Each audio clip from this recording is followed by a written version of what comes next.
সুরেশপুর নামক ছোট্ট একটি গ্রামের একটি সাদামাটা পাকা বাড়ির ভেতরে বেড়ে ওঠা এক অল্প বয়সী মেয়ে। নাম তার চারুলতা। 18 বছর বয়সী এক সহজ সরল এবং নিরহংকার মেয়ে, যার গায়ে কোনো রঙিন পোশাক নেই, শুধুমাত্র মলিন পাটের এক শাড়ি। কিন্তু তারপরও তাকে দেখে মনে হয় সে কতটা অপরূপ সুন্দরী। সে নিজে জানে না কিভাবে সাজগোজ করে নিজেকে গুছিয়ে রাখতে হয়। সৎমা জয়া এবং সৎবোন মীরা তাকে সারাটা জীবন শুধু অবহেলা আর অযত্নেই রেখে দিল। চারুলতা, এ কি অবস্থা! এখনো তোর সংসারের কাজ শেষ হলো না? এক ঘরের মেঝে তুই কতবার মুছবি বলতো? সংসারের সব কাজ তুই করিস বলে সারাদিন এসব নিয়ে পড়ে থাকলে কি চলবে নাকি? একটু তো অন্য কাজও করতে হবে নাকি? বলো মা, আমায় আর কি কি কাজ করতে হবে? আমি সব কাজ করে দেব। এতবার করে বলে দিতে হবে কেন তোকে? তোকে না সেদিন বললাম মীরার জন্য নতুন একখানা জামা কিনে এনেছি, সেটা সেলাই করতে হবে। সেলাই করা না হওয়া পর্যন্ত তো মেয়েটা আমার ওই জামাটা পরতেই পারছে না। ঠিক আছে, আমি আমি আজকালের মধ্যেই ওই ওই জামাটা সেলাই করে দেব। কি আজকালকার আজকালকার মধ্যেই? মানে আমার তো জামাটা আজই দরকার, কারণ বিকেলে আমার বন্ধুদের সাথে ঘুরতে যাওয়ার কথা আছে। ও মা, তুমি এখন বলো না আমি বন্ধুদের সাথে কোন জামাটা পরে ঘুরতে যাব? আমার আমার নতুন জামা এক্ষুনি চাই। দেখেছিস দেখেছিস তো মুখপুরি, তোর জন্য এখন মেয়েটা কি মহা মুশকিলে পড়ে গেল।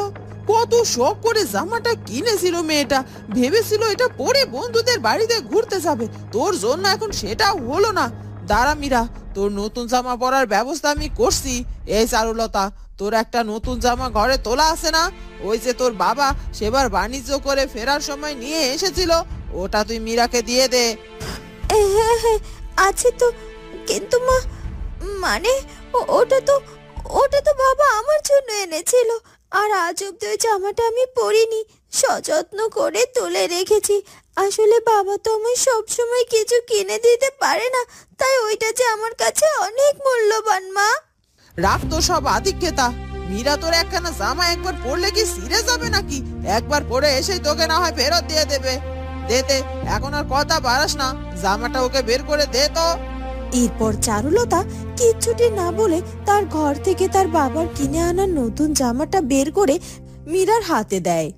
ও মা, জামাটা কি সুন্দর! মা, বাবা এমন জামা আমায় তো কিনে এনে দেয়নি, এই মুখপুরীকে কিনে এনে দিয়েছে। এটা আমি রেখে দেব মা, ওকে আমি আর এটা ফেরত দেব না। আচ্ছা আচ্ছা, ঠিক আছে, আগে আজকে পর তো একবার, তারপর দেখা যাবে কি করা যায় কি না যায়। এরপর মীরা ও জয়া চারুলতার ঘর থেকে বেরিয়ে যায়। নিজের অজান্তে চারুলতার চোখ দিয়ে ঝরঝর করে জল গড়তে থাকে। বছরে বছরে এই একটা দুটো শাড়ি দিয়ে পার করে দিয়ে আমি, মার বোন সে তো কখনো ফিরেও দেখে না। অনেকগুলো দিন পর পর বাবা আমায় একটা করে নতুন কাপড় দেয়, এটাও এটাও মার বোন নিয়ে নিল। এই জন্য বলি বাবাকে আমায় যেন কিচ্ছুটি কিনে না দেয়। শুধু শুধু আমাকে এসব দেওয়ার দরকার কি? শুধু শুধু আমার মন ভাঙা। এভাবে চারুলতার দিন দুঃখে কষ্টে পার হয়ে যায়। আসুন আসুন ঘটক মশাই, বসুন, এখানটাতে বসুন। সারু, সারু, আরে এই চারুলতা, কোথায় গেলি? ঘটক মশাইয়ের জন্য কিছু জল খাবার নিয়ে আয় তো দেখিনি। আসছি মা। কিছুক্ষণ পর চারুলতা থালা ভর্তি কিছু জলখাবার নিয়ে এসে ঘটক মশাইয়ের সামনে দেয়। যা, এবার তুই এখান থেকে যা। আর হ্যাঁ শোন, দুপুরের রান্না শেষ করে লালুকে স্নান করাতে নদীতে নিয়ে যাবি, কেমন? ঠিক আছে মা। এরপর চারুলতা আবার তার কাজে চলে যায়। মা মীরা, এদিকে একবার আয় তো মা। এই যে ঘটক মশাই, আমার মেয়ে মীরা, ওর বিয়ের জন্যই একখানা পাত্রের খোঁজ করছি আপনার কাছে। পাত্র যেমনই হোক, পাত্রের বাড়ির অবস্থা ভালো হতে হবে। বড়লোক বাড়ির পাত্র কিন্তু অবশ্যই হতে হবে। এসব তুমি কি বলছো কি মা? পাত্র যেমনই হোক মানে আমি কি যেমন তেমন পাত্রের সাথে বিয়ে করব নাকি? আমার বর হতে হবে দেখতে শুনতে সুন্দর, আবার টাকা পয়সাওয়ালাও হতে হবে, ধনী পাত্র হতে হবে, বুঝলে তো? সে তো বুঝলাম মা, তবে একসাথে তো সব পাওয়া যায় না। তা মা, তুমি কি কাজ জানো সংসারের? কি কি কাজ জানি মানে? আমার মা কি আপনার কাছে কোনো ছোট লোকের বাড়ির পাত্রের খোঁজ করেছে নাকি? মা তো বললো আপনাকে বড়লোক বাড়ির এক পাত্রের খোঁজ করতে। আর আমি যদি বড়লোক বাড়ির বউ হই তাহলে কি আমার কোনো কাজ জানা লাগবে নাকি? আমি কাজ জেনে কি করব? বড়লোক বাড়ির বউ হলে তো আমার চারপাশে দু চারটে চাকরানি থাকবেই থাকবে।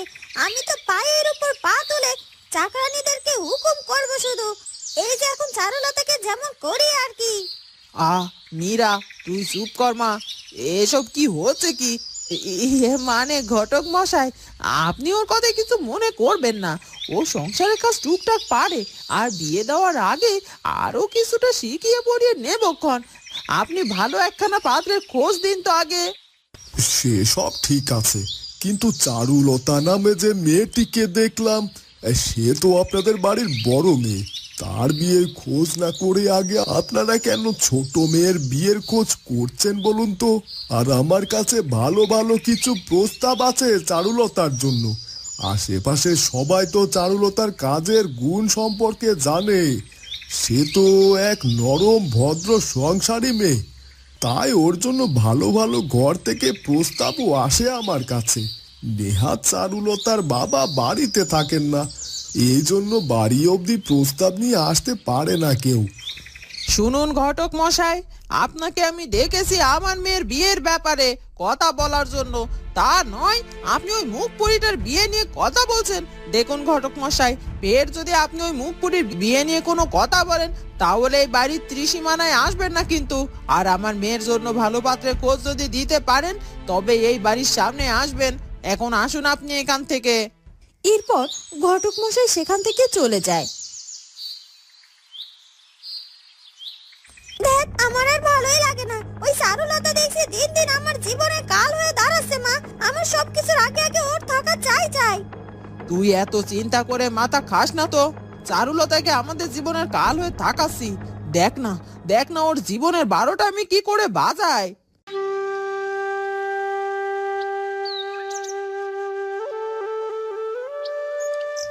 এই লালু, নদীতে নাইতে নেমে কিন্তু তুই বেশি দূরে যাবি না, তাহলে তোকে আমি নদীতে এখানে ফেলে রেখে বাড়িতে ফিরে যাব, বুঝলি তো? আচ্ছা বাবা, চুপ কর। আমি তোকে ফেলে বাড়িতে চলে যাব না, তাহলে আমি যা বলবো তাই তোকে শুনতে হবে কিন্তু।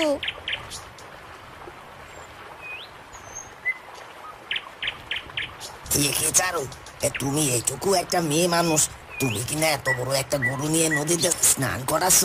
শেষে বিপদে পড়ে যাবে গো। চলো চলো চলো, আমি তোমার সাহায্য করে দেবো খন। না না কাকা বাবু, তার কোনো প্রয়োজন হবে না। এই আমার অভ্যেস আছে, সে কবে থেকে লালুকে আমি নদীতে স্নান করাচ্ছি।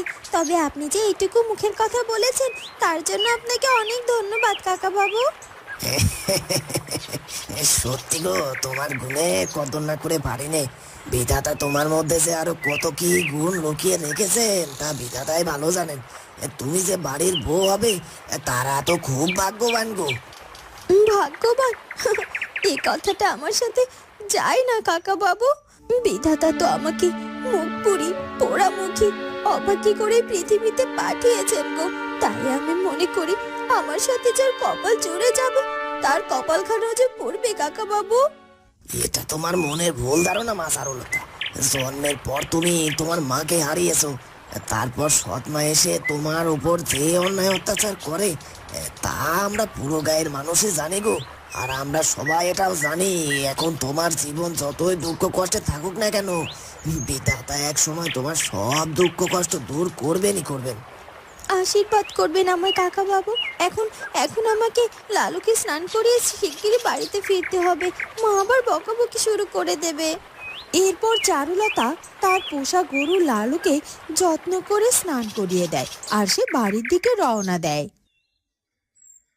এই রে, মনে মনে যে ভয়টা পেয়েছিলাম সেটাই হলো। মা তো বাড়ির উঠোনে ঝাড়ু হাতে করে দাঁড়িয়ে আছে। ওই ঝাড়ু আজ আমার পিঠে পড়ার হাত থেকে কেউ বাঁচাতে পারবে না। কিরে মুখপুরি, সেই কখন বেরিয়েছিস লালুকে স্নান করানোর কথা বলে, আর এখন বেলা গড়ানোর পর বাড়িতে ফিরছিস তুই কোনো একটা বাহানায় কাজ থেকে রেহাই পেলে বেঁচে যাস, তাই না? আজ দেখাচ্ছি তোর মজা আমি। এ কথা বলে চারুর সৎমা জয়া চারুকে ঝাঁটা দিয়ে অনেক মারতে থাকে আর চারু অনেক কাঁদতে থাকে। মা শোনো, আমার কথা শোনো, আমার কথাটা তুমি একবার শোনো। দেরি দেরি হবে বলে আমি লালুকে স্নান করানোর পর নিজে একটু স্নানও করিনি। দেখো না মা, আমার পরনের শাড়ি কেমন অর্ধেক ভিজে আছে। আর তাছাড়া অসীম কাকা বাবুর সাথে একটু কথা বলেছি, এছাড়া আমি কোথাও একটু দেরি করিনি। আমার যে বড্ড লাগছে মা, আমাকে আমাকে মেরো না, মেরো না, ছেড়ে দাও। লাগু, তুই এই বাড়ির কাজ কাম ফেলে পাড়ার পাতানো কাকাবাবুর সাথে গল্প করছিলিস, তোকে তো শাস্তি পেতেই হবে। চারুলতার কোনো কথা বা কান্না জয়ার কানে যায় না। জয়া তার শরীরের সবটুকু শক্তি দিয়ে চারুলতাকে আঘাত করতে থাকে। অসহায় চারুলতার জীবন কেবলমাত্র কঠোরতার নির্যাতনে ভরা। কিন্তু কি সে একদিন তার জীবনের শান্তি বা মুক্তি পাবে? তার জীবনে কি সত্যিই পরিবর্তন আসবে, অথবা সে কি সারা জীবন সৎমায়ের অত্যাচারের এভাবেই শিকার হবে? এই প্রশ্নের উত্তর আসবে পরবর্তী পর্বে। আর আমাদের আজকের গল্পটি ভালো লাগলে অবশ্যই আমাদের চ্যানেলটিকে সাবস্ক্রাইব করে দিবে। দেখা হবে পরবর্তী পর্বে। ধন্যবাদ।